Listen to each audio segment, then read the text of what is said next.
আসসালামু আলাইকুম। আজকে আমি ফালুদা বানিয়ে দেখাবো। প্রথমেই আমি ফালুদার সেমাইটা রেডি করে নিব।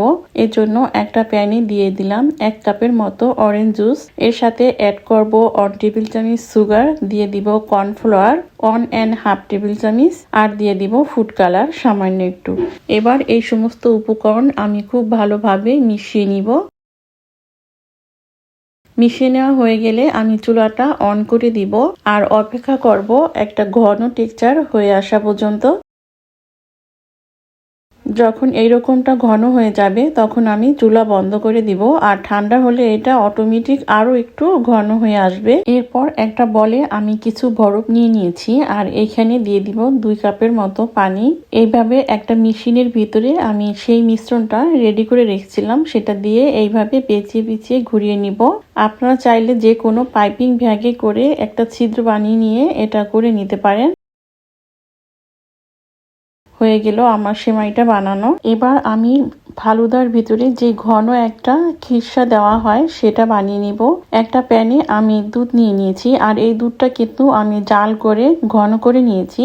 এর সাথে দিয়ে দিলাম 1 টেবিল চামচের মতো চিনি, আর দিয়ে দিব কাস্টার্ড পাউডার 1 টেবিল চামচ। এটা আমি সামান্য একটু পানি দিয়ে গুলিয়ে নিয়েছি। এবার আমি এর সাথে অ্যাড করব সামান্য একটু লবণ, আর দিয়ে দিব ভ্যানিলা এসেন্স। এখন আমি অপেক্ষা করব এটা ফুটে আসা পর্যন্ত। আমার দুধটা কিন্তু অলরেডি ঘন, শুধু কাস্টার্ডের মিশ্রণটা ফুটে আসা পর্যন্ত আমি অপেক্ষা করব।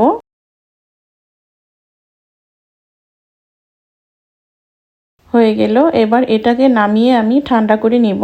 এখানে আমি কয়েকটি কালারের জেলি নিয়েছি, যেমন স্ট্রবেরি, ম্যাঙ্গো, অরেঞ্জ, ব্লুবেরি, আর কিছু টোকমার দানা আমি আগেই ভিজিয়ে রেখেছিলাম সেইগুলোই। এখন আমি প্রথমে গ্লাসের ভিতরে সেমাইটা দিয়ে দিব, আর এই গ্লাসের চারপাশে আমি রুয়াবজা দিয়ে দিয়েছি। দিয়ে দিব টোকমার দানা।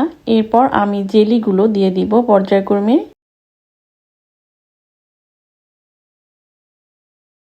সবগুলো জেলি আমি অল্প অল্প করে দিয়ে দিব।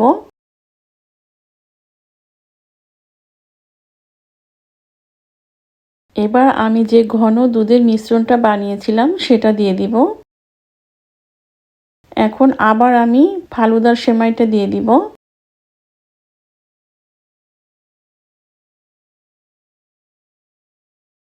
দিয়ে দিব টোকমার বিচি।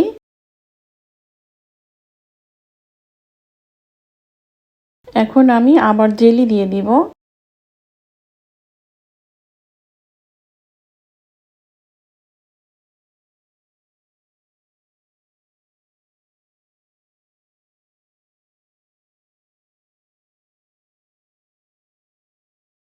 এখন আমি দিয়ে দিব আইসক্রিম। আমি এখানে ভ্যানিলা আইসক্রিম নিয়েছি।